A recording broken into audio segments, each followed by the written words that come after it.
welcome, welcome, welcome to the Neal's Appeal podcast. Thank y'all for joining us. Can y'all hear me good, Tiff and Rich? I forgot to do Yes, my. You Yeah. can. yes. Thank y'all for joining us. Y'all know we still trying to get our setup right in our new spot. So I'm in the good chair. Fred gave me the good chair, and he just, he gonna make out in the hard chair. He gave me the cushion. Ain't that what he's supposed to do, Rich? Yes, ma'am. He's a good man. He gave me the cushion chair. So we still trying to get our setup going because we used to be on the couch. I was just telling Richard and Tiffany, we used to be in the living room on the couch looking more conversational. Now we like office stuff now. But hey, the message is still the message. Is that all right? That's Amen. right. We're going to give everybody a chance to, before we get started, we want them to share um, uh, the page. We got YouTube at the Neal Appeal Show, and for Facebook Live, of course, it's Kelly Franklin Neal. And we want you all to share. And while you're clicking that share button, go ahead on and make some comments throughout today. Encourage our lovely couple that we'll be hearing from today. So y'all get a second, call your people, tell them, hey, we on and we ready to go. We got transformational content here. This is something that is worth your while. You don't have to be married. Listen, you can't get life right and relationships wrong. So this Neal's Appeal is about relationships in general, right? So go ahead on and share. YouTube, Facebook, Instagram, whatever platform you're on. Let the people know we are here and we have a word from a beautiful couple that wants to let you into their life and how they are navigating life together.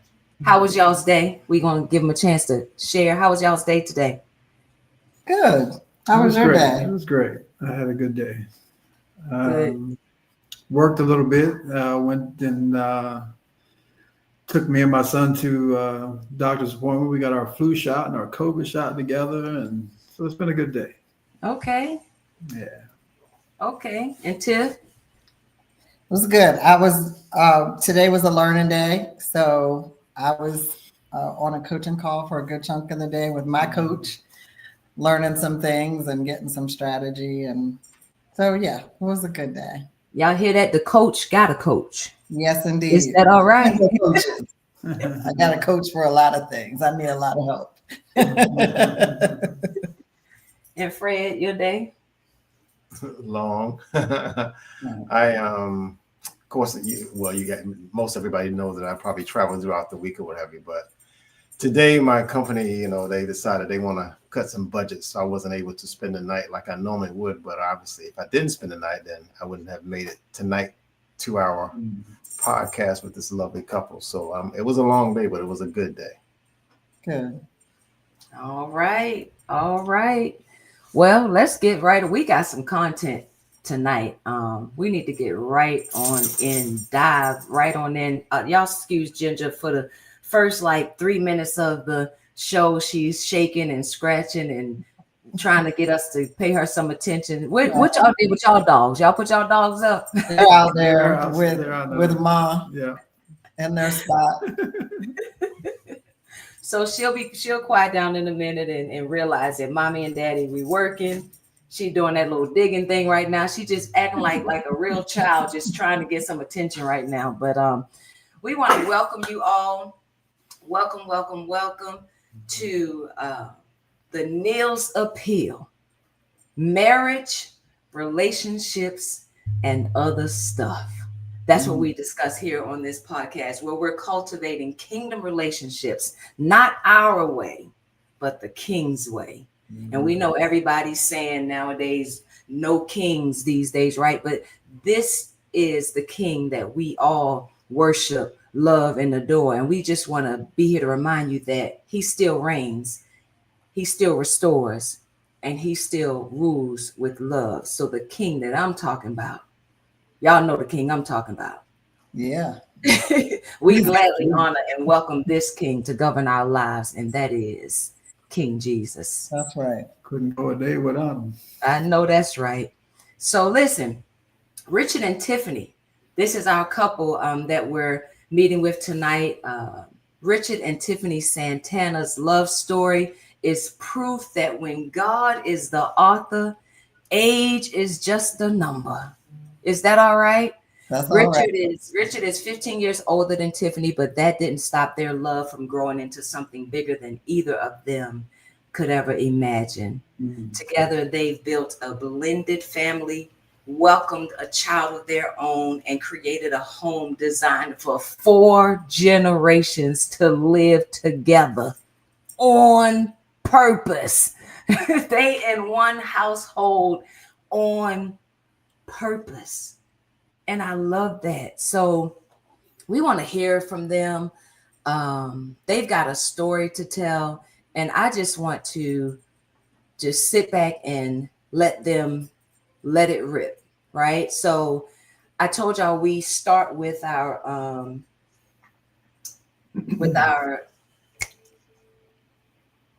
who's most likely to. I drew a blank. It happens. We start with our who's most likely to, right? And so this is our little fun game we do to kind of get to know each other, get my audience in on understanding and seeing, exactly what y'all know about each other. Because sometimes couples be pointing and it be like, that's you. No, that's you. Right? So the object of the game is to go ahead on and point quickly, right? Not with a whole bunch of thought. You want to point quickly at the person. And as soon as I ask the question, you're just pointing, okay? At who's most likely to do whatever this question is I'm going to ask. All right? Fred, you want to say something before we get started? No, let's get started.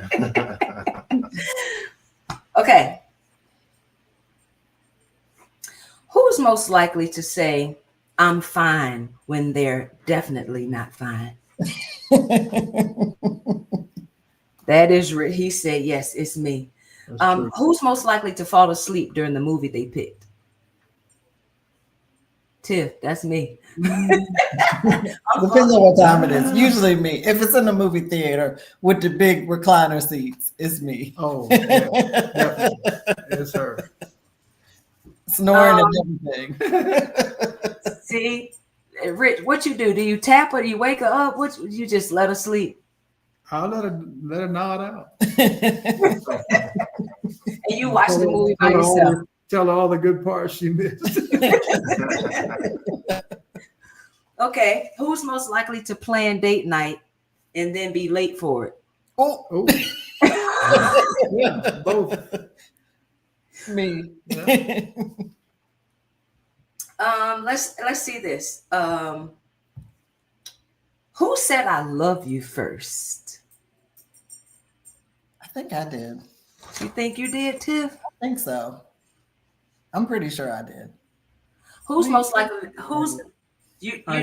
You did, Rich? It was you. Yeah. How about who's most likely to apologize first after an argument or a disagreement? Tiffany. Come on, coach. Coach yourself to apologize. I think so. What do you think? I'll give you that. Yeah, that's good. I think we both do it pretty well, but yeah, her. That's hard to do. Would you say sometimes it's like Yes. Yeah. Very. Let's see. Who's most likely to take the longest getting ready for church? Me. Richard. Richard got style. Those pictures you sent me, the shoes and the jacket and stuff. So he been making sure everything, tucked in, right, Rich? Yes, ma'am. Let's see. We got a couple more. Let's do a couple more. Who's most likely to say, let's pray about it first? Probably both of us. Yeah. Yeah. God is he's not just your savior. He's your Lord, huh? Yeah.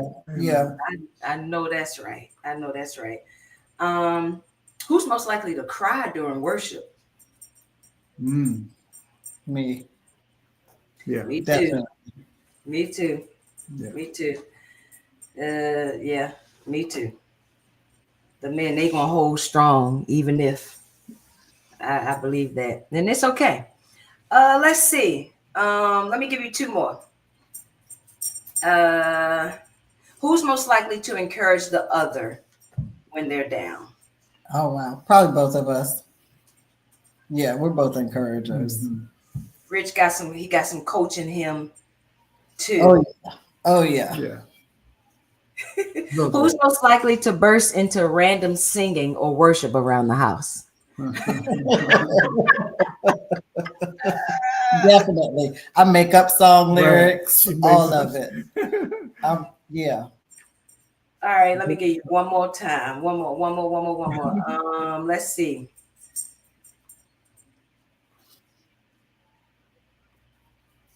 Who's most likely to quote scripture or like if you're having a disagreement, who's the one that says, well, the Lord said? Mm,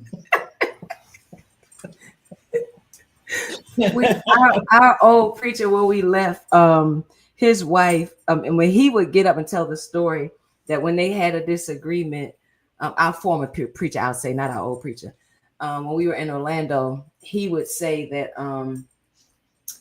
he would kill her every time, because if they have an argument and it's just something that's so off, she'll say to him, and you got the nerve to call yourself a preacher.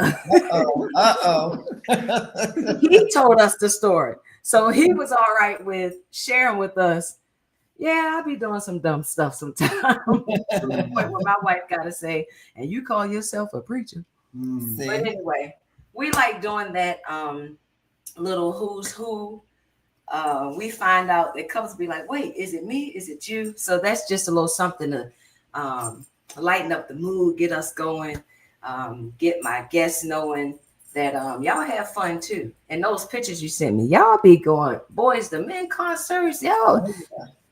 I saw the luau, y'all get out and around. But before we go any further, Fred, anything you want to say? We about to let them just have it. No, let's let Richard and Tiff get into what they do and how they do, when they do, why they do, how they do what they do.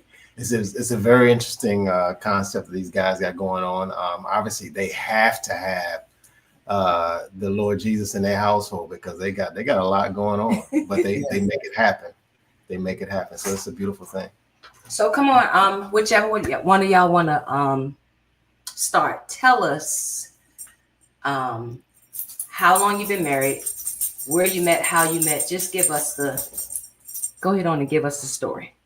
And then we'll get into the questions after. Okay, I'll start. We just celebrated 25 years of marriage. 25 years of marriage. Congratulations. We've been together about 27 years. We met in the club, and it was in Norfolk, Virginia, where I was living. She was actually going to college at Old Dominion University. And she was working at a nightclub. She was a bartender, waitress. And my brother was actually the DJ that worked there. Okay. And that's how we met. Patty's Irish Pub. Yeah. Little Creek Road and Granby Street. That's Patty's Irish Pub. That would be the picture. Richard's favorite booth. Wow, look at y'all. So Richard, you were previously married at this time of this meetup. You were already married, right? Had already been married? Yes, married and divorced. Yeah. And you weren't thinking about getting into anything at the time? Not at all. You mentioned the age difference between us, and I really did my best to try to push her away from me, because I had 2 kids of my own, raising them on my own. I had just come out of an abusive relationship and wasn't even aware of the abuse that I was taking. So I wasn't ready. I wasn't ready to commit to anything else because I didn't want to get hurt again. So yeah, I did my best to try to persuade her to, this might not be, I might not be the one for you. But it didn't stop us from talking to one another. And then, that actually developed into the relationship that we have today. So yeah, she'll take credit for. Yes, as I should,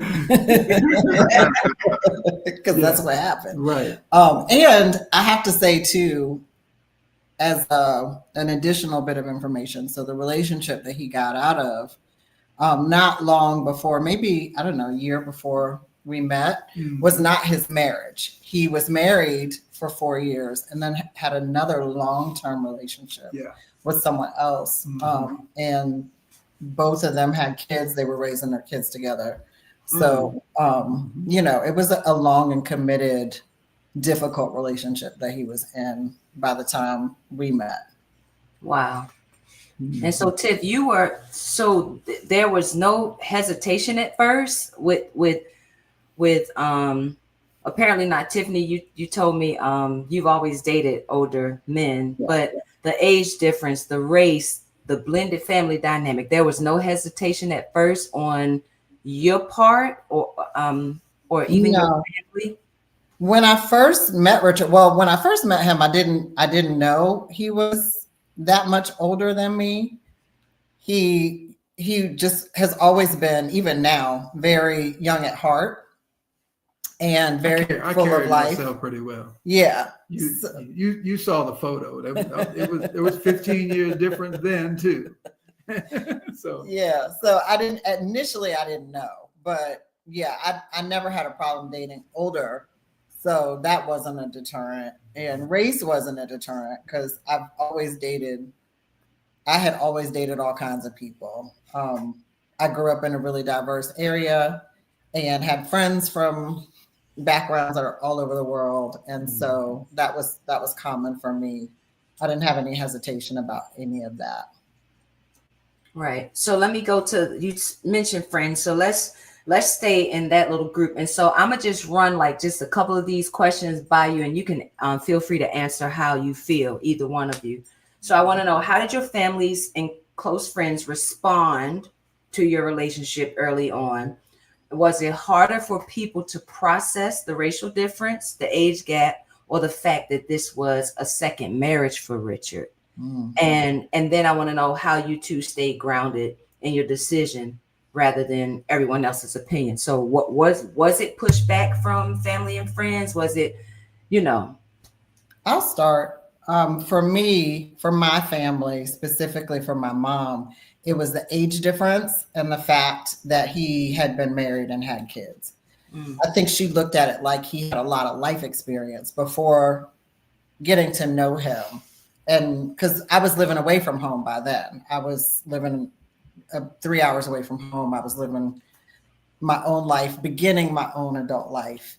And this was probably the first really serious relationship I was starting to get into as an adult. I had a couple before, but this was one that I felt like was going far enough that I wanted my family involved and wanted them to get to know him.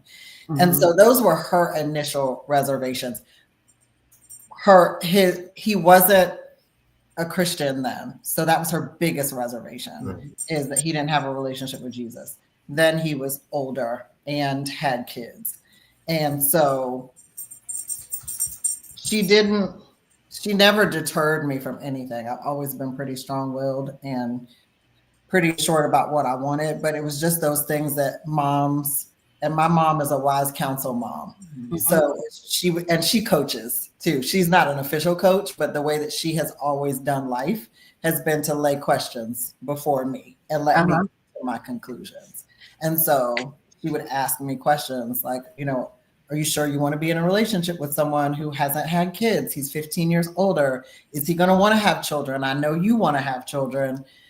What are you going to do about his relationship with Jesus? Are y'all talking about that? Is he open to it? So she would ask me those kinds of questions that she knew were integral, important questions to me. She knew my values, obviously. And so that was her only reservation. I don't think anybody else in my life that I can think of had any reservations or challenges. Because I think I was the kind of person that always is very thoughtful about the decisions that I make. Now, I might make poor decisions, but I always think about them before I make them. There's that. So I think people pretty much understood that if I was in something, it's because I fully wanted to, and I understood why I was doing it. So, the close people around me didn't have too many concerns. What about you? I think I had a overprotective mother. She was really concerned about where I was going with this relationship. Mm-hmm. I think it only had everything to do with, my past and everything that occurred prior to starting another relationship. My children received her well. They fell in love with her instantly because, again, they saw how happy I was, how happy she made me. And that was something that they didn't see in the past, not from their mother or from the previous relationship that I was in before we started dating. Now, her mother actually became my disciple. Mm. She was the one that walked me down Romans Road. And I knew then that if this relationship or any relationship that I was going to be a part of in my future life, this is something that I needed to establish within myself. Mm-hmm. So I think I got saved in your church. Mm-hmm. I publicly was, gave my life to Christ at her family's church. So it really, it kind of sealed it for her mother, and for me, of course. My children they really fell in love with her. Really? Yes. And I'm just like this interview is my first interview ever. This is the first time I ever dated out of my race. Wow. And man, it's been so the question never happened to me. The question came up, or the statement came up, that Richard wasn't a Christian. So how far, I was going to ask, so you guys kind of led into it. So how far into the relationship did the Christianity come out? I know Richard just mentioned that your mom was like a disciple to him or whatever. So how far into the relationship did this evolve? Well, we talked earlier. So as we started getting more serious, I've always, even when I was living a life that was out there and not necessarily reflective of Jesus, my heart has always been with Jesus. Mm-hmm. So as we started getting more serious, I started having those conversations like, what do you believe? Do you go to church? Are we going to church? Mm-hmm. He was raised Catholic, not really active or involved, but believed in God. So it wasn't a great leap for him to understand and receive Jesus and give his heart to God. But I would say it was probably, we might have been a year in. Yeah. I think Richard met my family maybe like 8 months in, and I was kind of chuckling before because like we have a very vivid picture of when my mom and my grandma she brought security came down to meet them. They came down to Norfolk from Northern Virginia, my mom, my grandma, and two of their friends came down. It was like a posse of ladies coming down to scope out things. And we went to, Richard had arranged for us to go to a seafood restaurant. My mom really loves blue crabs. Like Look, we one, all do. One We of them, grew up one here. of them ladies was 5'3", about 320 pounds. Oh wow. Scary. Scary. So he arranged for her at the restaurant to have steamed crabs. They weren't on the menu, but he made it happen for her. So that was Nice. one bonus. The way my mom loves crabs, she probably would have given me away at that point. Wow. But then we went to Virginia Beach because one of the ladies that came with them wanted to go stick her feet in the ocean, and we had to pay for parking. And our car was first, theirs was behind, and Richard paid for their parking. And so those little things were things that she was like, okay, like this is what he's supposed to be doing. This is a respectful thing. This is effort. He doesn't have to do these things. So those little nuances, and that's just his character. Like he is very giving. There's nothing showy at all. Yeah, It was, yeah. That's Absolutely. just kind of who I am. So those things, I think, left a mark and an impression on her that he was a safe person, that he was good-hearted. And so the warming up process happened pretty quickly after that, once she got to see really who he was, and that, he didn't have any bad intentions. I was the aggressor. I was the one that went after him. So once she understood that, then it was really good from there. My dad's easy. Like my dad loves everybody pretty easily. And so he was an easy win. Yeah, he didn't even come. Yeah. He's home. He's like, she got He it. got the report. She's all right. He got the report. So y'all dated for a little bit, then you decided on marriage. You Mhm. dated for how long and then decided to get married? We dated for a year and a half before Mhm. engagement, and then we got married a year and a half after that. I got a wedding picture. Yeah. Yes, look at them. Warrenton, Virginia. What Virginia you said? It was in Warrenton, Virginia. So it wasn't near where either of us live, but we liked the place. So we got married out there. Nice. And that's the horse and carriage y'all had. Look at this. Mhm. Yes. She And came in. all family members came, attended. Yeah. Yeah. Yeah. Oh, and the wedding was spectacular, but the wedding was set up. It was at a manor like that. It was half outdoors, half indoors. We got married outside in the wedding in the rose garden of the property. Mm-hmm. But it was so cool because it was back in 2000. So y'all, we didn't have digital cameras and all that. People Mhm. at the wedding, one of the favors was to have disposable cameras. So when we got those pictures back and developed, there was such a cool mixing of our family members and our friends. Like one of his brothers was sitting with a pastor, and just all these mixes of people. We were trying to figure out how these people started talking to each other and getting along. But the atmosphere of the day was so full of love that I think our friends and family that didn't know each other kind of took the lead from us. And it was just a beautiful day. And it was just really special. That's Dennis Stanley. He owns Chantel's Bakery. He's still our friend. He still has made every cake in our lives since then and before. All our kids' birthday cakes, and my grandma's birthday cakes through her 100th birthday. So he's still in our lives. Yeah. Good. So how long before? So when did your son come along? How long after this for your son? We were married for 5 years before we had our son, and that was by design.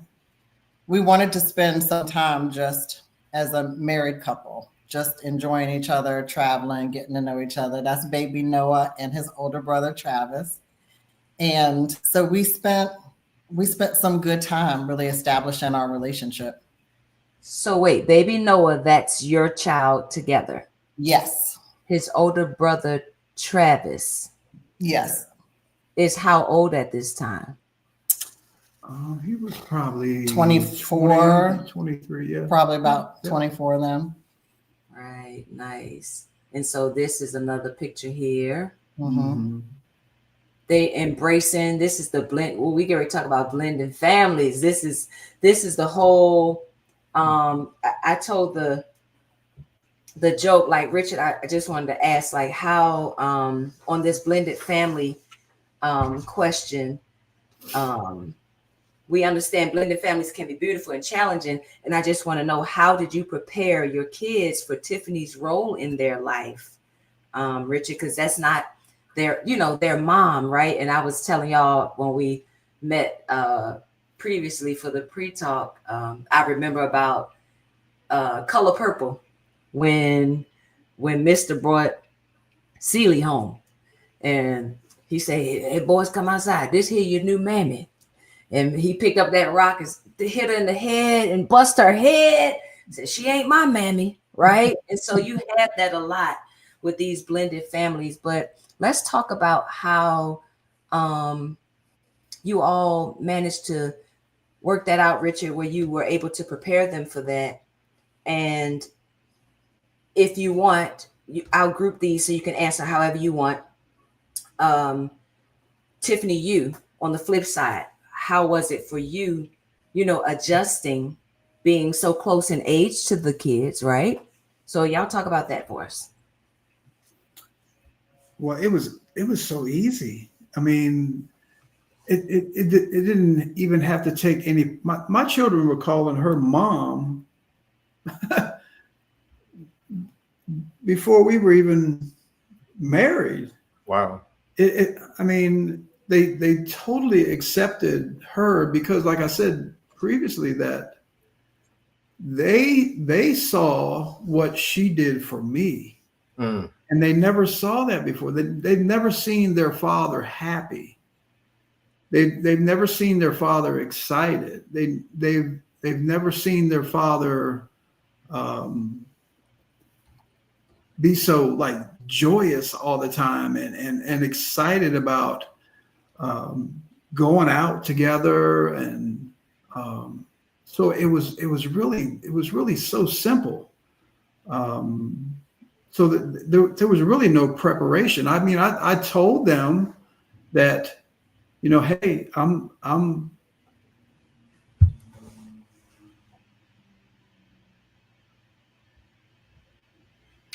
totally acceptable.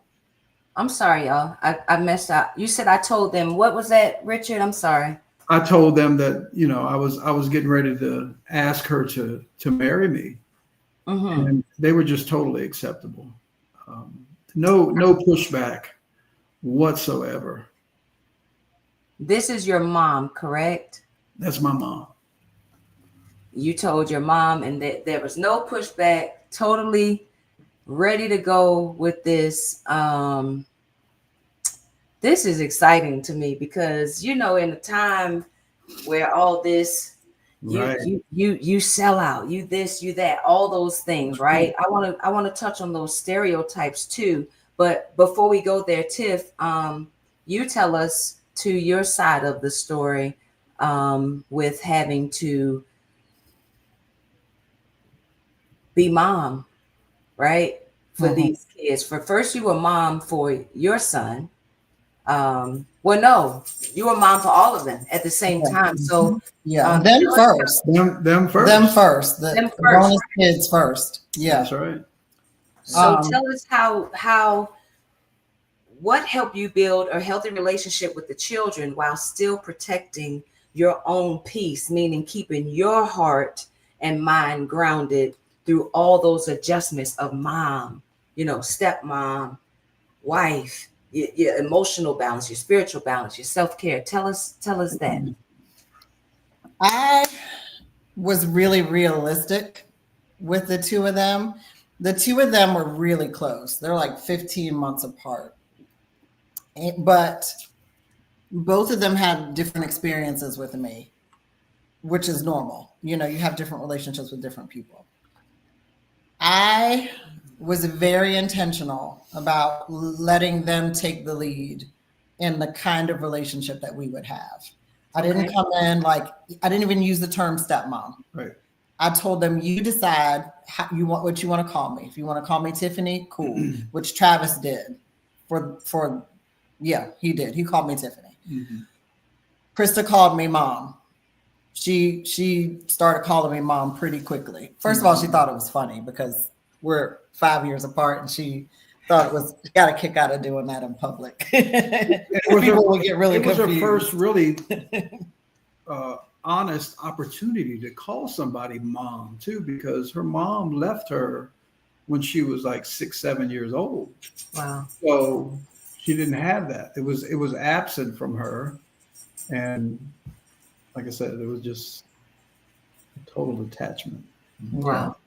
So I was really honest with them and didn't try to boss them. I didn't come in as an authority figure because that just wouldn't make sense for our relationship. So what I shared with each of them was that what you share with me and the relationship you have with me is going to be the relationship we have. And I will keep whatever you want me to keep confidential.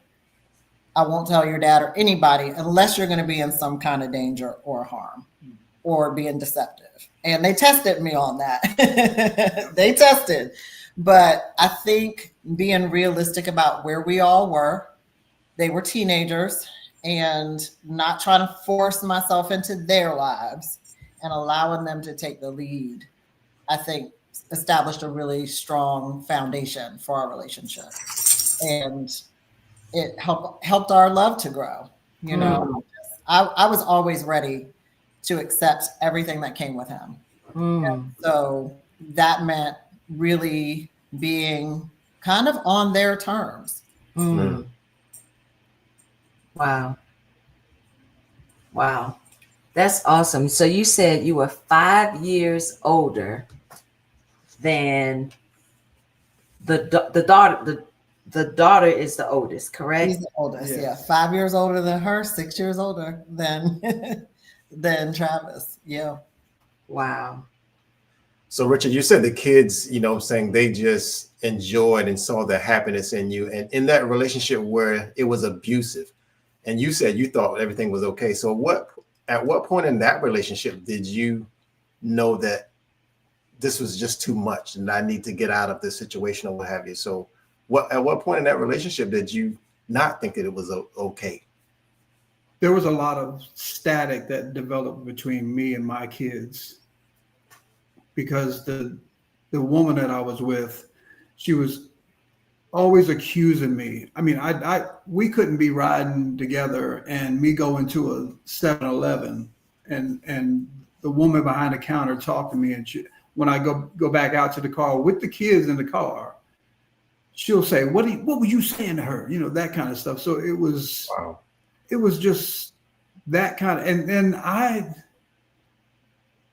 was so, I'm doing everything for my kids, and I didn't really I grew up without a father.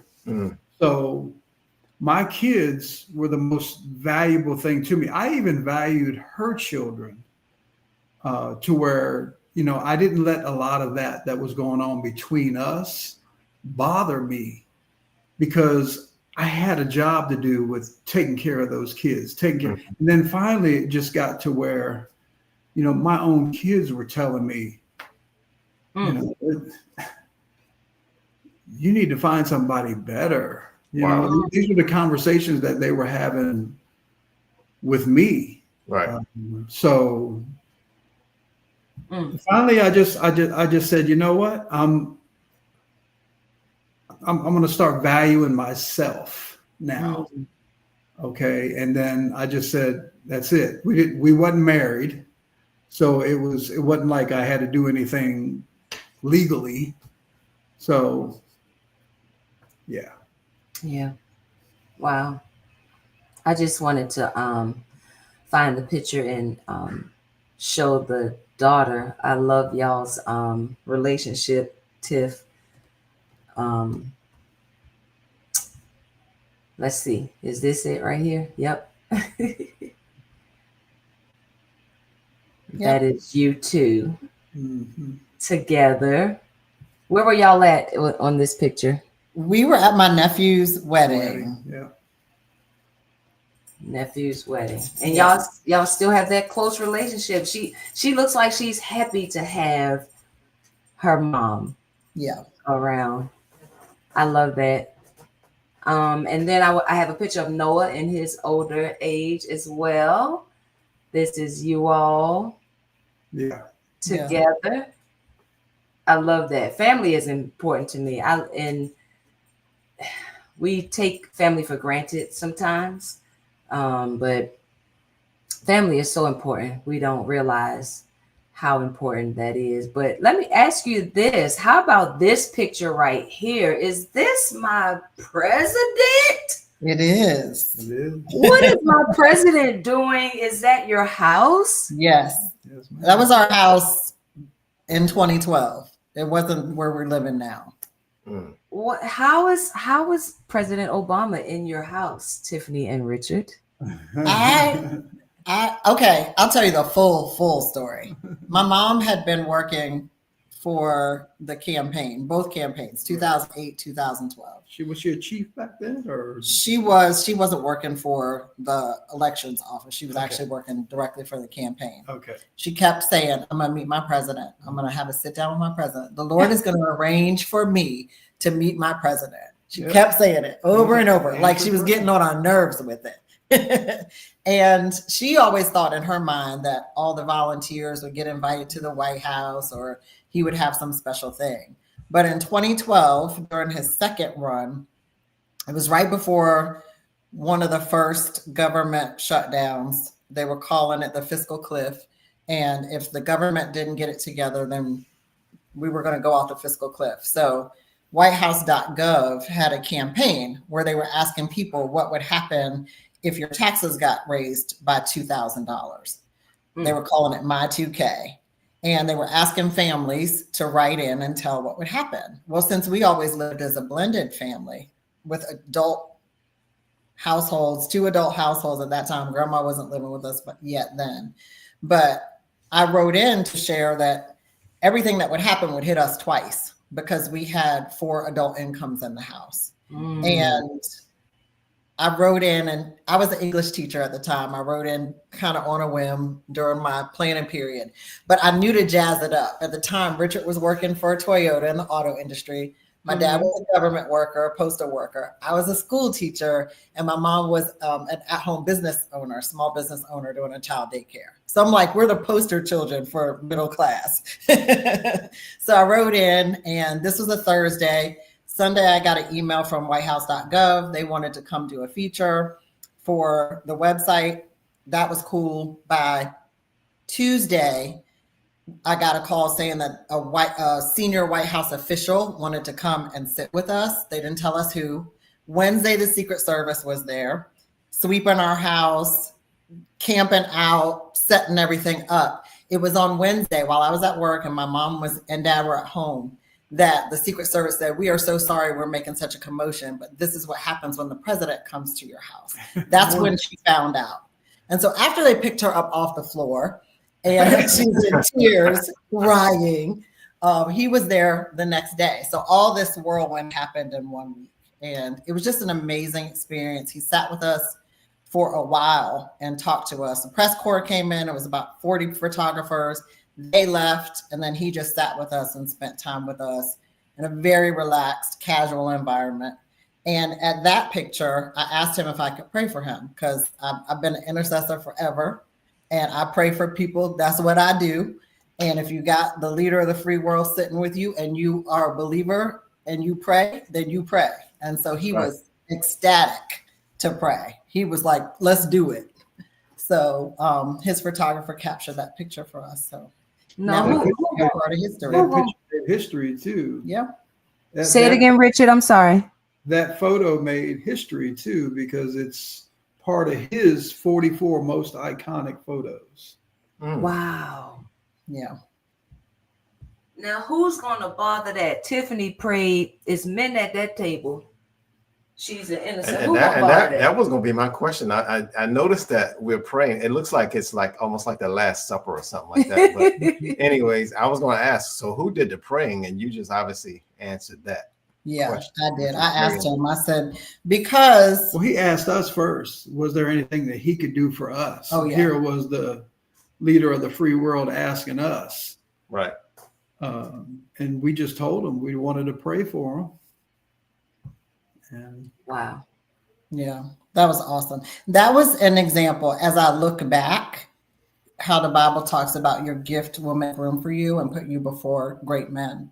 Mm-hmm. And in retrospect, it was writing, communication, understanding people, like those were the things. And of course, my mom declaring.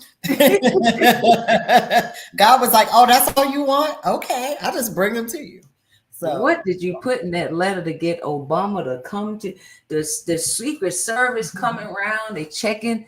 It was just basic. Like, it was really tapping into, I knew what they were trying to accomplish and knowing what they were trying to accomplish, which was, let's get the public involved. Let's get the public behind what we're trying to do. Mm-hmm. And understanding that, this is again, nerdy English teacher. I'm like, what would be, first of all, tell the whole truth, which I did, but what would be the most impactful for their stories? And I wasn't expecting to hear back from them.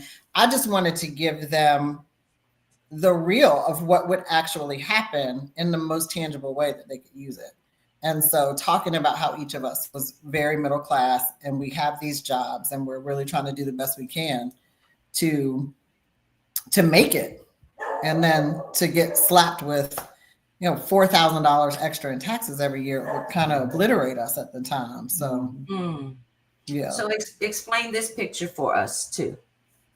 That was the same time. It was all the same day when he was there. That was the whole family. When he first came in. Yeah. And he took a picture with us. He brought things for my son. He brought him a challenge coin and M&Ms from the White House and all kinds of things. My grandma, she was feisty. And I think she was 92 96. At that time. Was she 96? 96. And she was like, I need a picture with you by myself. And he's like, yes, ma'am.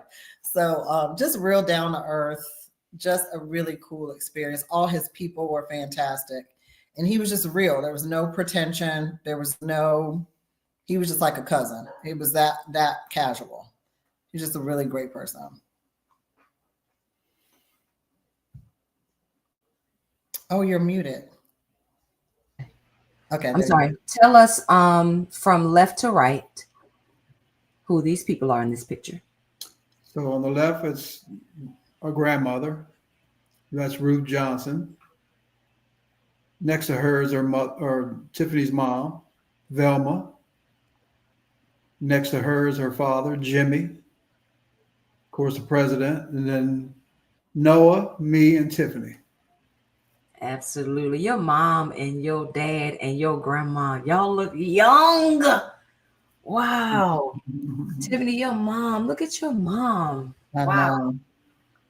So the president was at y'all's house. That was I was like, I love this. I absolutely love this. So tell us, so how long did he stay? How long was he there? He was with us for about an hour. Yeah. About a good hour. Yeah. The press corps was there for the first 15 minutes or so, and then they left, and then he hung out with us for the rest of the time. Wow. And the Secret Service was there with guns and everything. They were there days before. Yeah. They cleaned out the street. All the cars had to be moved off the street. They put a big tarp in front of our house. There were sharpshooters on top of the house. Like, it was for real. Sharpshooters on the buildings. We had apartment buildings that ran along the street where we were, because this was a basement apartment, actually. My mom's best friend had the house that was above it. And so we converted this basement into an apartment, because I told you we lived together in phases before we built our house.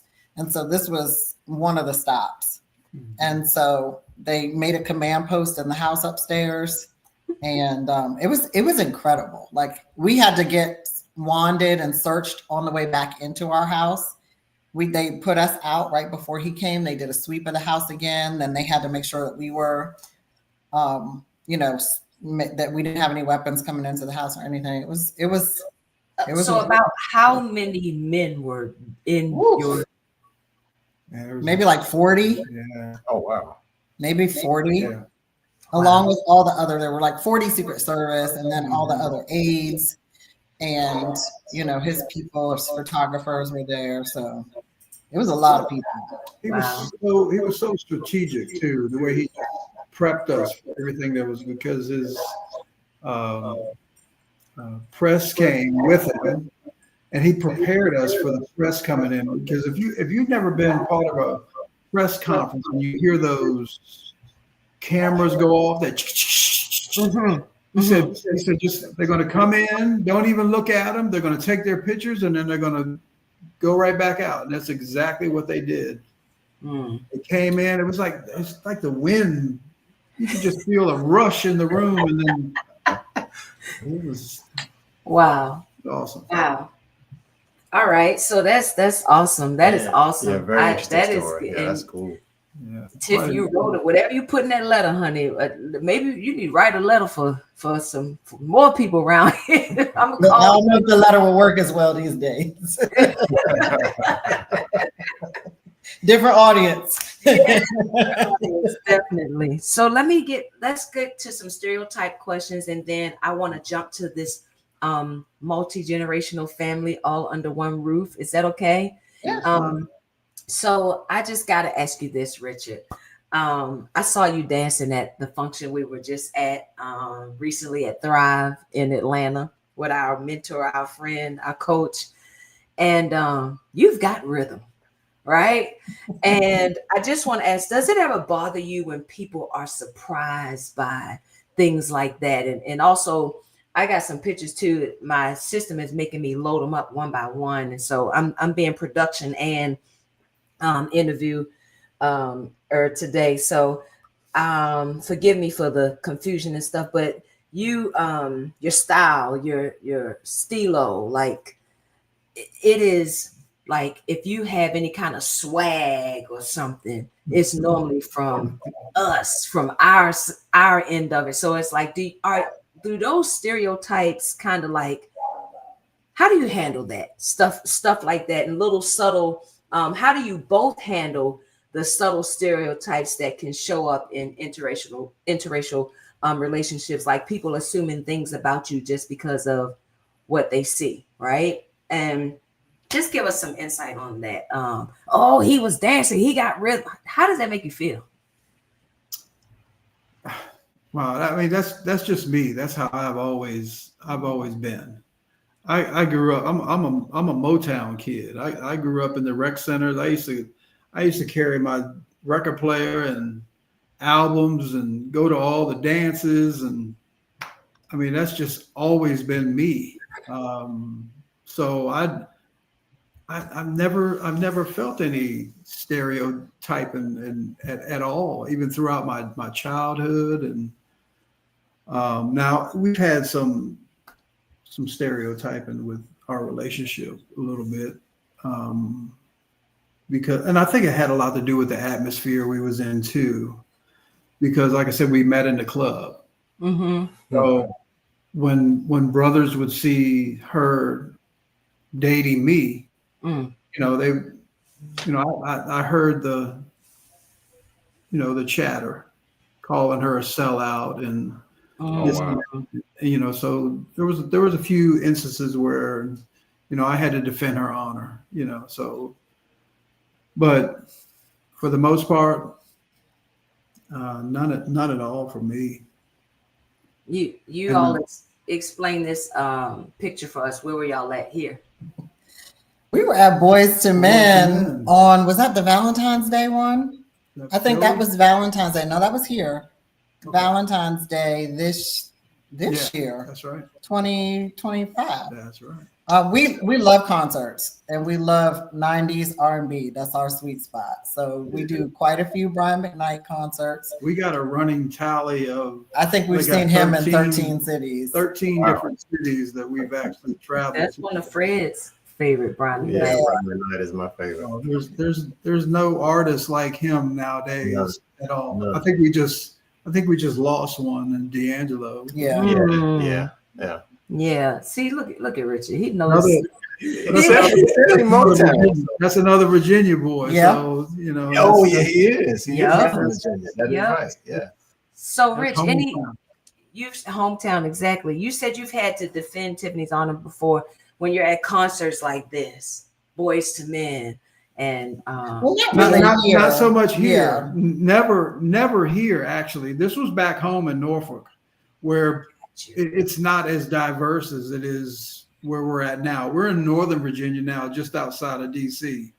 But back when we were dating, and we were, in the club, and I think that had the club mentality atmosphere. It's the sister, which she was fine. You know what I mean? And they were like, "What you doing with him?" So that kind of thing. Thank you.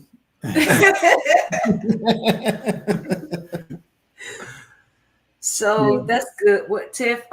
You like you said, you've dated outside of your race before.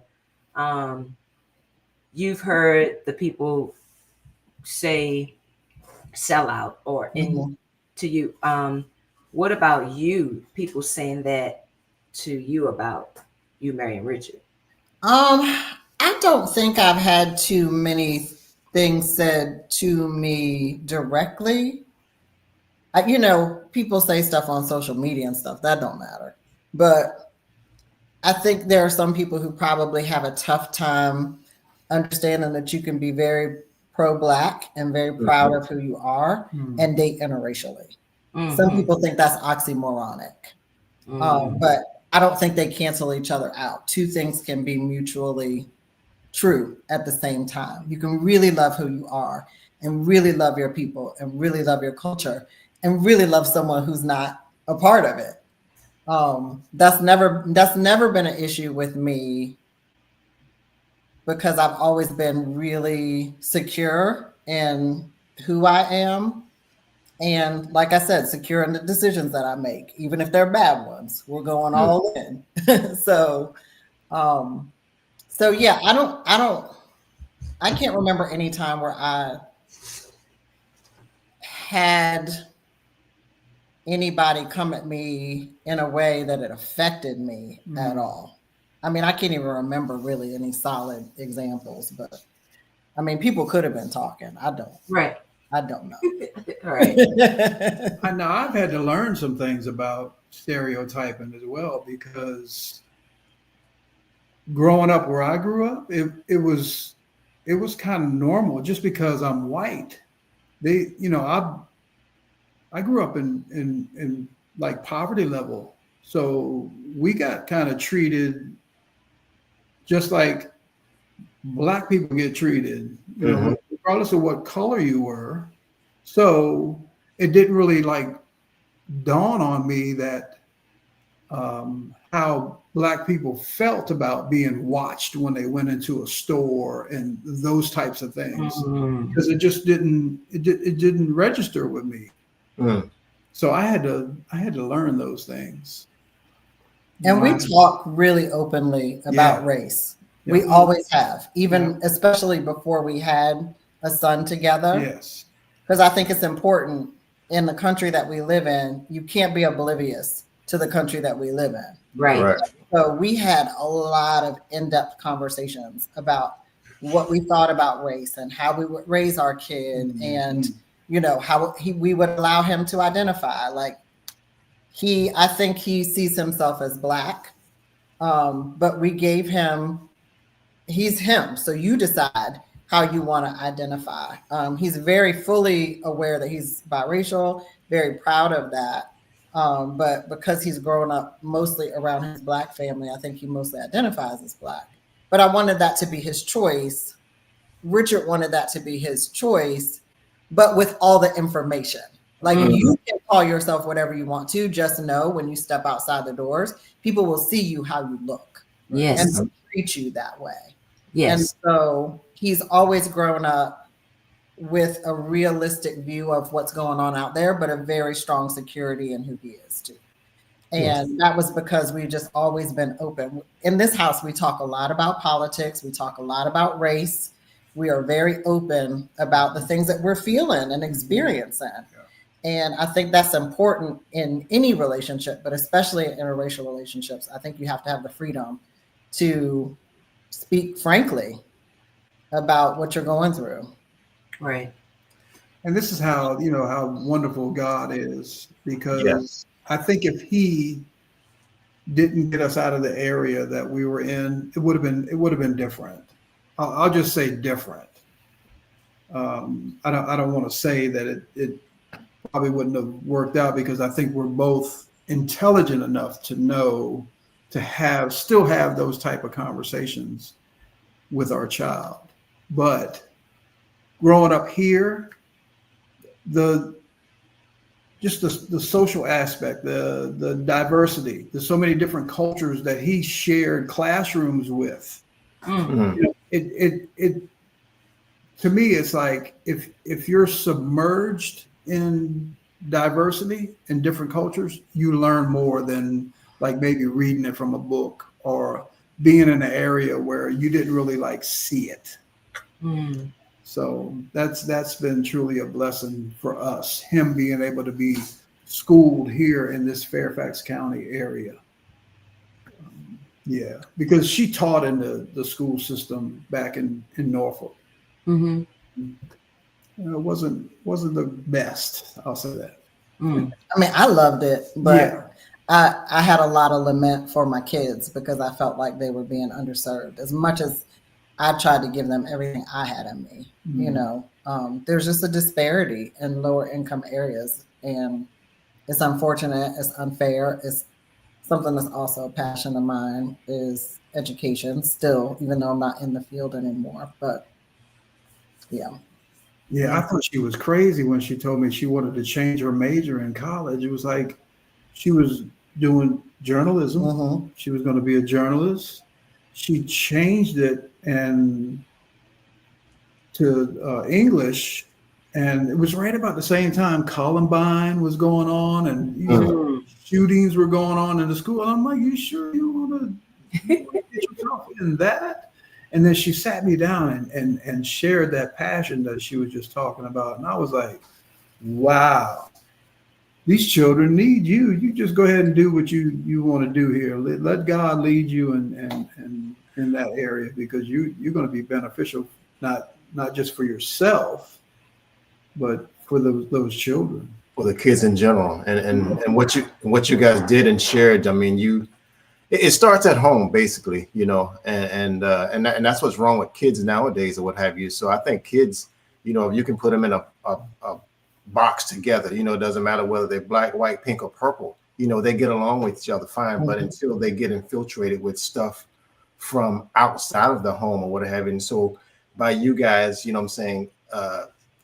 enveloping some positive things in his life or whatever. And so he's able to, make the necessary changes needed along his life or what have you. So that's a beautiful thing. Absolutely. His friends, I grew up having a diverse group of friends from all different backgrounds. He did too. And now that he's an adult, he speaks with gratitude about being exposed to so many different kinds of people. His very best friend all through school was Indian. And, his friends were Iranian. They were from Lebanon. They were Ethiopian. They were from all different kinds of Latin American countries, Korean, Vietnamese. Yeah. One of his other close friends was Vietnamese. And so, and black kids and white kids. And so it really had a profound impact on him and how he views the world. He views the world with a very open mind. And that's something I think we're both really proud of. Yeah, that's good. So we just got a couple more questions, and then we're going to get to that Neal's appeal, and then we're going to let y'all have y'all's night. But you said the words in the house, and then Fred just mentioned something about home. And so that's where we're coming to the home. My multi-generational living questions that I have for y'all. So you two built a home, right? You're living in now. You've been living there for a while, but this home was purposely built. right? I want you to tell us about that because, you know, in homes, it's one master bedroom. Y'all got 4 generations living in here. You know, who gets the master bedroom, right? So you've been doing this for a while under one roof, and that's a lot of love and a lot of personalities. What was that experience like? What is that experience like? Because you all are still living that. And what did you learn about setting healthy boundaries when you've got multiple generations living together, especially while still trying to build your own marriage? So talk That's about good. that for us. I'll start. My grandfather passed away in 97. And my grandfather always had a dream of having all of his family. He really wanted a compound. He wanted multiple houses on a big piece of land with all of his family. And I didn't get a chance to meet him either. yeah, Richard actually, they were passing. Richard came into my life at the same time that my grandfather passed, and they're very Wow. much alike. They are very much alike. When we first met, when my grandfather passed away, we were just starting to date, and I came back home because we're Christians. And so after the funeral, there's food and there's celebration, and you know, granddaddy's gone home. And I call him, and he's like, "I thought you said you were at a funeral. Like, sounds like you're at a party." And I was like, "Oh, I kind of am. Like, this is what we do." And I think that left a good impression. I called all sympathetic. Oh, so sorry. How you doing? And you hear all that. I start.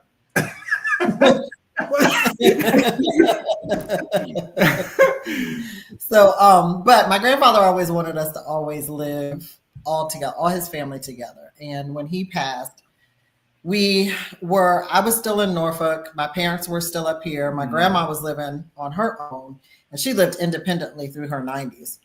But we got to talking, especially after Richard's oldest son died. We got to talking about really making it real that we all live together and pool our resources and just be one family under one roof and really try to make granddaddy's dream come to fruition. But it's something that we all really wanted to, because we like the idea of living up here, but the cost of living is really high in Northern Virginia. And so we said, let's just make it happen. So we started out in an apartment together. We started out in my grandma's apartment together because we didn't have a place ready yet when we came up from Norfolk, and my parents were moving out of their place. So all of us, 6 of us, were living all together in a little teeny apartment at first, 3-bedroom apartment. Then the 5 of us, my mom and dad, Richard and me and my son, we all moved to another apartment for a while. We started really putting the plans together to build our house together. We lived in, the basement apartment first, the one I was telling you about with Obama. And then we moved to another apartment while we were building the house. And so we planned this forever house for us to live in. We found a piece of land right in our area, which is really difficult to do. God orchestrated that. It was a piece of land that hadn't been built on, almost an acre, which where we live is very built up. It's very, very busy, very urban, suburban area. So to find that much land was really not heard of. And my mom drew this house on graph paper and gave it to an engineer and asked him to make plans for it. And he did. They worked back and forth, and he did. Wow. And so it was a space where all of us could have our own individual spaces, but a lot of common area. And we spend a lot of time together in common area. We thought that when we got out of that teeny tiny apartment, we'd be sick of each other. We'd all go to our separate corners of the planet.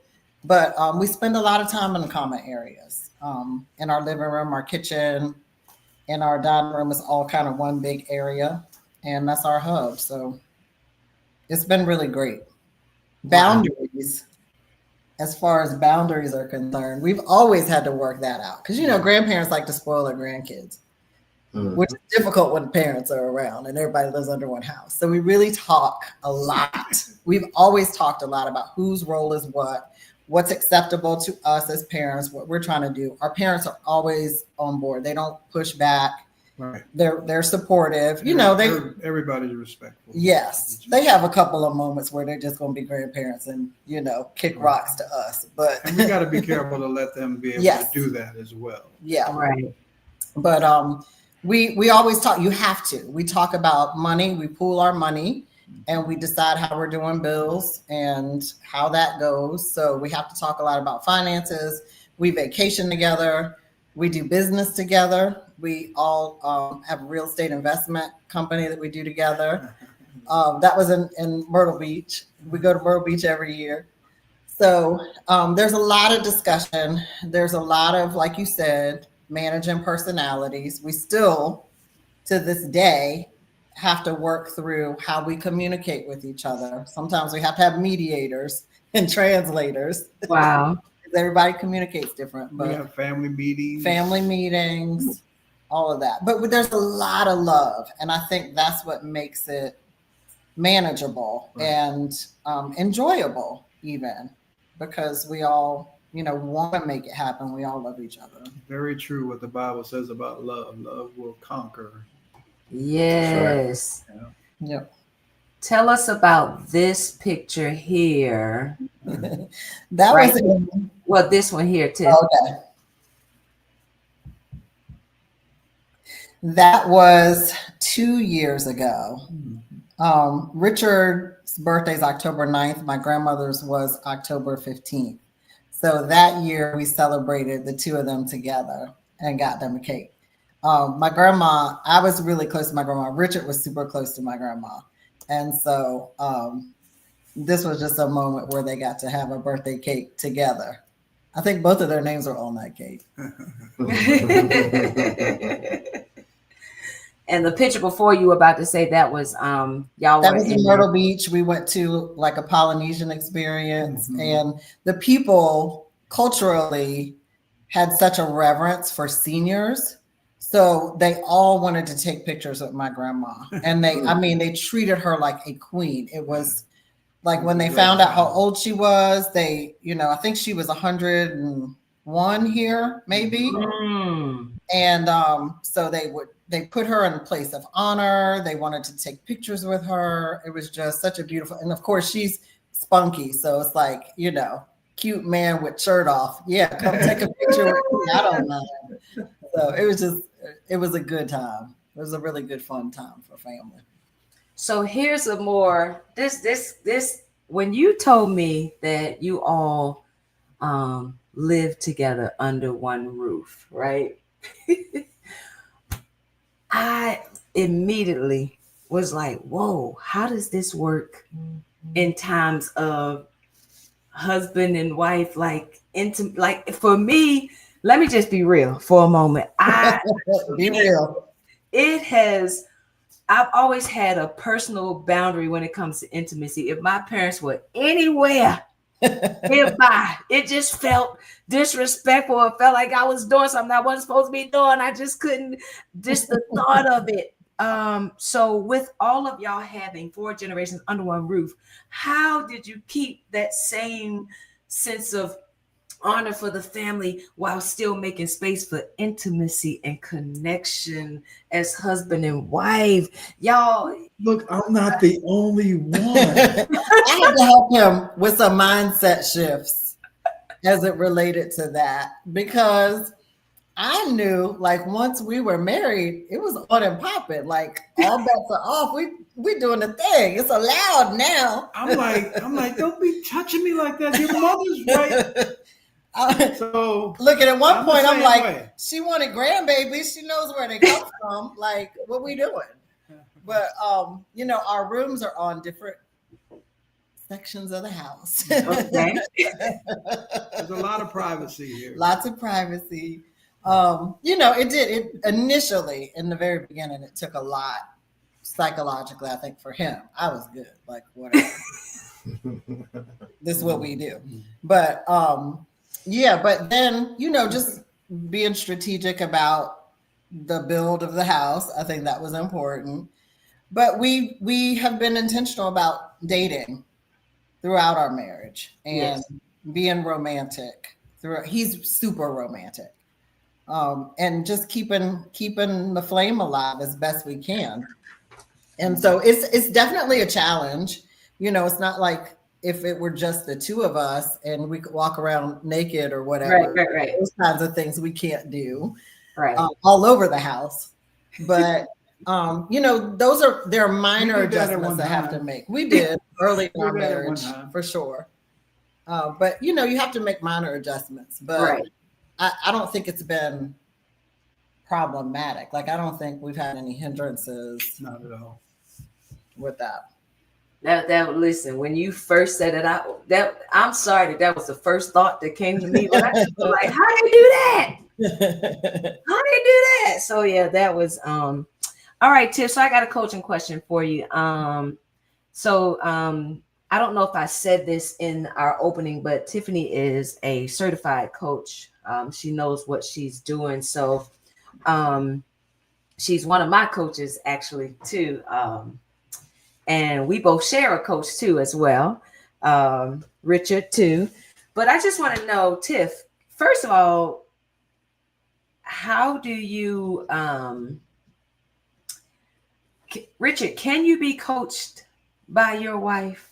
Or is it like, this is off limits in the marriage? You coach them, you don't coach me. That's one question I want y'all to answer.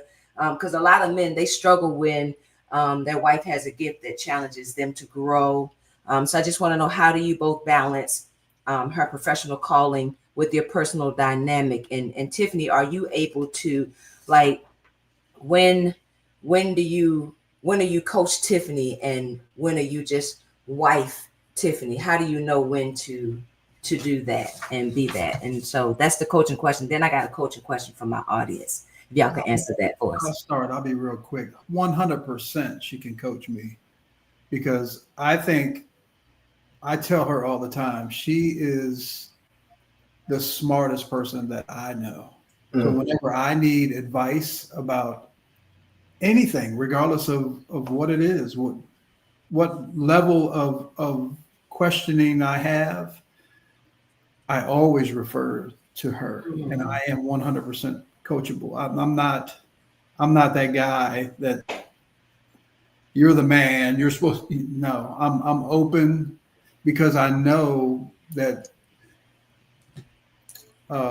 she's going to be honest with me. If she tells me something that I need to improve on, then that's what I'm going to pursue. So yeah, 100% for me. Wow. Yeah. I think he doesn't know a lot of people. So for him to say I'm the smartest person he knows, he only knows like 5. Look, you already know I've been in a room with Obama, and so that's brilliant right there. I think my pastor is one of the most brilliant minds of this day and age. Come on, Coach. I think she is above all that. Oh, thank you, Boo. Wow. I humbly accept that. Speaking of pastor, let's add pastor to the stage. Shout out to James. Where we go? This was at the first couples retreat, couples retreat 3 years ago. Yeah. And Richard got called out there too for dancing.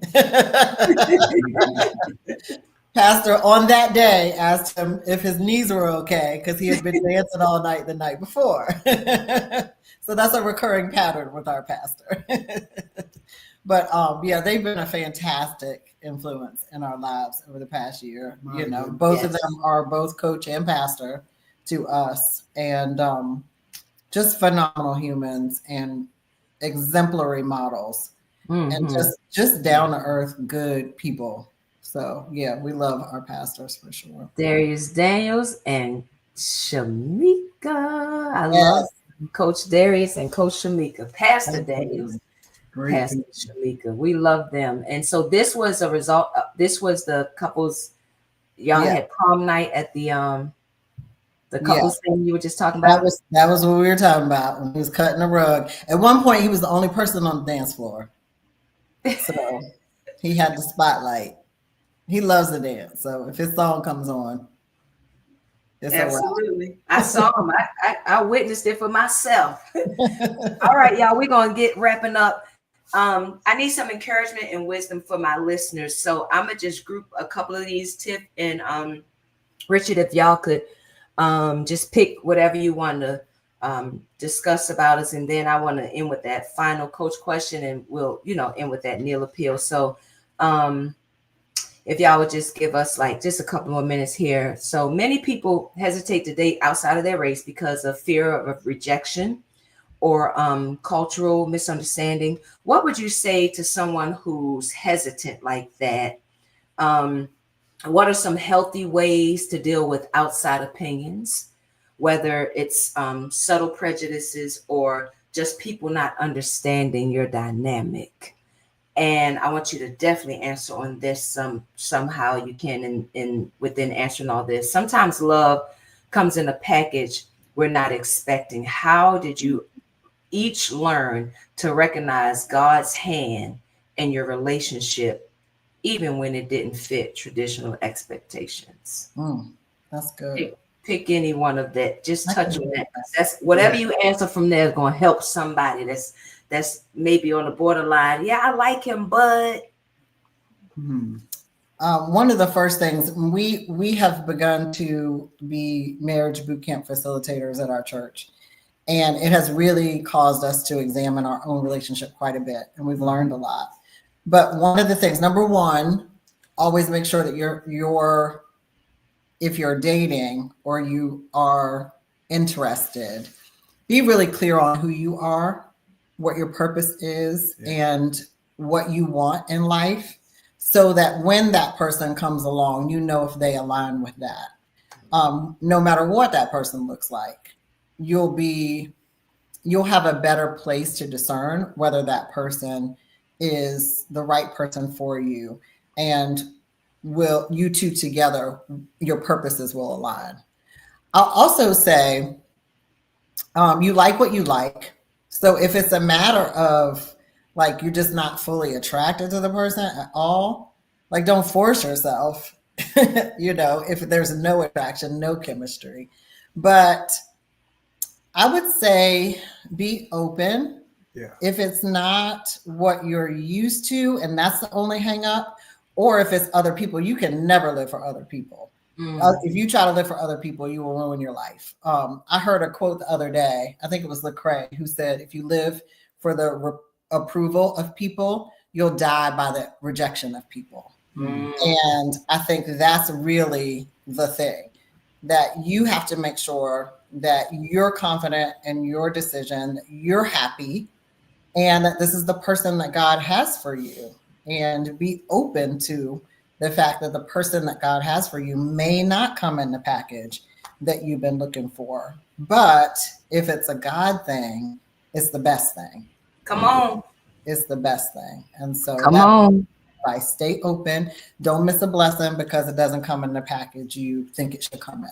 Yeah, openness and honesty is the best policy. When you go into a relationship, it's okay to have your standards, your non-negotiables and all those things, but the openness and honesty with one another, it's key, because life is going to change, and as time goes on, so yeah, I mean, you really have to have conversations with each other that is what's the word I'm looking for, like conducive to the times that change. The relationship goes on. Yeah. And you got to be friends. Yeah. Like you have to like each other. I think that's first. I think that's the reason why we have stood the test of time. We developed a really, really good friendship. Yes. Before we decided to, date one another. So I think that's key as well. I really like this dude. Like I like him. Like Well, I always said when we met, because he was trying to not date me in the beginning, but I always knew that we would be friends. We just clicked. We were both the same heart and the same makeup in that way. We were genuine and just silly and had just laughed together. And he was just honest and just the kind of person, loyal, dependable, responsible. Like those are the kinds of people I want in my life as friends. So the fact that I got to marry somebody like that was just like all the things for me. I like her too. I'm all right. Yeah, she had a lot of values in a woman that I never saw. I just never saw, and I'm not being I'm not just saying this. I never saw a woman value herself the way that she did. Her work ethic was like through the roof. To see a young girl going through school, which it took you a while to get through school. It took me a long time to get through school. I majored in party first. She got she got through and worked hard through all those times, and that work ethic that I seen in her and how she valued God just blew me away. Yeah.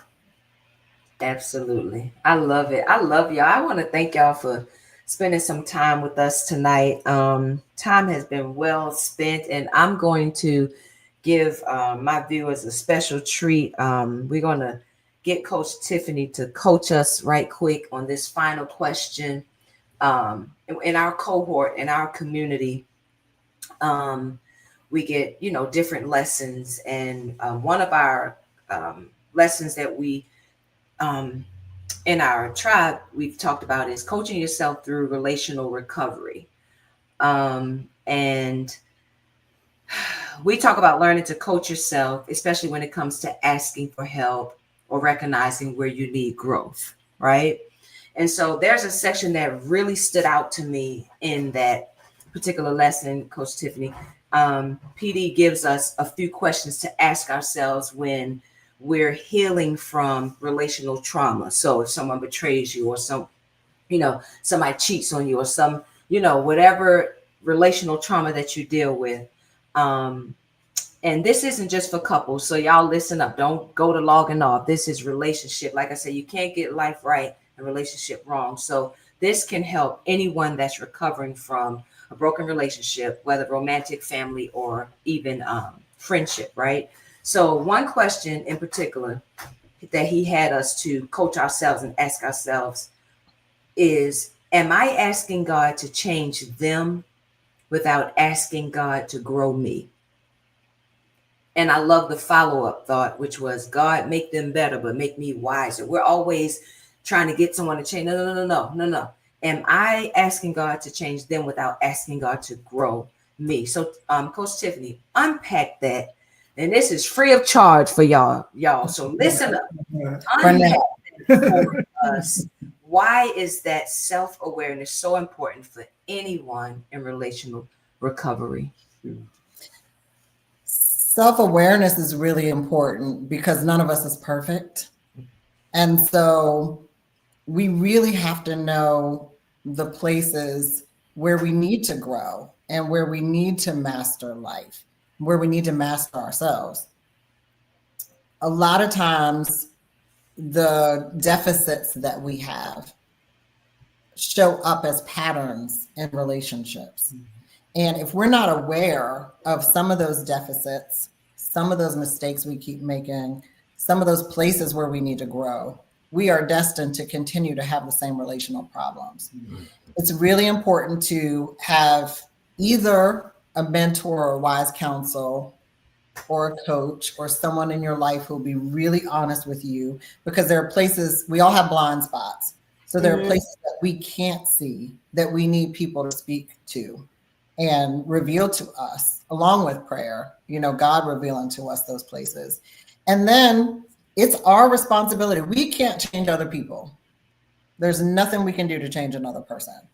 We can absolutely change ourselves. And so if we continue to have relationships that we don't love, the only thing we can do is grow in ourselves. The only control we have is making sure that we grow, that we're better, that we're more aware, that we learn how to set boundaries, that we learn how to love better. A lot of times, because of whatever traumas or negative experiences we've had, we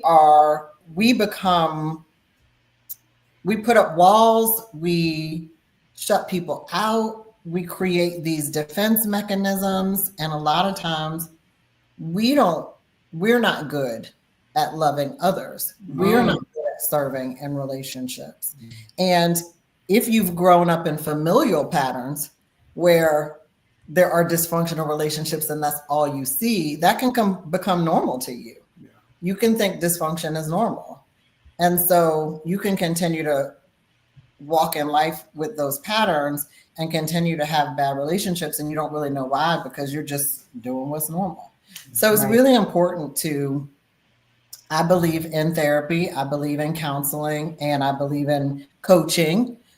But I also believe in, for people who can't do those things, because those things come with a cost, making sure that you surround yourself with people who are going to tell you the truth in love and be honest with you and give you grace as you learn yourself and as you continue to grow. But it's really important to be intentional about growth all the time, because that's the factor that you can control. That is good. That's good.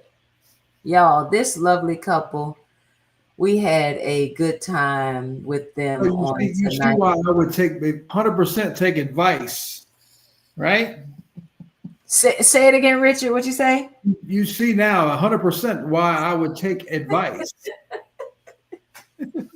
That was awesome. That was a great breakdown. That was a great unpacking, Coach Tiffany. I appreciate you for that. Thank you so much. You don't hope somebody, like our grandma used to say, you hope somebody then. Y'all, we have had a great time on tonight with this couple. I am so grateful for you all coming by and spending some time with us. Y'all have so many Neal appeals to leave. You just gave us gems right there, Tiff. If y'all just want to call that the Neal appeal for the week, what we're going to work on, or if there was something specific, if y'all are good with that, that can be our Neal appeal for the week. That's correct. You can tell she's been coached by the best. I mean, I listened to this dude all week long, and basically just piggybacking off of what Tiffany said. You have to know the areas that you need to grow in. Whether it's counseling, whether it's spiritual, whether it's relational, whatever the case may be. And PD says all the time, we go through seasonal situations, but they become cycles because we don't get the help needed in areas where we need help. And he says that on countless, occasions when I'm listening to him throughout the week or have you. So that was good stuff that you said. Absolutely. Absolutely. Y'all, we thank y'all so much, so very much for stopping by, giving us some insight, some wisdom, sharing, being vulnerable with us, and just opening up your home, your multi-generational home to us. So we are just so grateful. We're just honored that you asked us to be here. We truly are. Yes. Thank y'all. And so what I love about Richard and Tiff's story is that they just didn't find love. They built a legacy. I mean, not only they built a legacy, they kind of, and legacy kind of defines, her explanation of her grandfather, I think it was. And this is what he would actually want. So that's where the legacy for me comes in at. And I think it's just special. I wish, more families could actually adapt and get along and, and live under one roof or just in one community together, what have you. So it takes faith, a lot of communication and a whole lot of patience, Yes. when you're dealing with multiple peoples. I mean, I appreciate my wife because I know that I'm hard to deal with at times or what have you. So, and to have other stuff, people, situations, yeah, this is a beautiful situation you guys got going on. I love it. Yes, and you all have shown us that love doesn't have to look traditional to be transformational. So it's not limited by color, age, or culture, but it is strengthened by character, commitment, and calling. So our Neal appeal this week is simple. Don't miss your blessing because it doesn't come in the package you expected. Wow. Y'all, we thank y'all so much for. And a lot of times too, that opportunity, what that good opportunity we think is opportunity, I heard PD say today, can most times be a distraction. So yeah, Absolutely. Just because it's good doesn't mean it's good for you. Right. Yes. Right. Absolutely. So look, time has been well spent. If you look at the clock going, we done did an hour and a half, and I'm just so grateful and thankful that you all were able to share with us. We done. This has been great. Is there anything else y'all want to say before we close out? I don't think so. Just thank you. Yeah, thank you. And we just hope that this window that we've given y'all to actually look into our lives is showing that this can be done. Yes. This can be done. And the faith and the love, all that has to be in place. It can be done. Absolutely. Thank y'all so much. Y'all wave bye to our guests. Thank y'all. Y'all stay on. We're gonna just check on you, make sure we good backstage. Y'all stay on after our outro. We love y'all. Thank y'all for watching Neal Appeal. Don't forget to like, comment, and subscribe.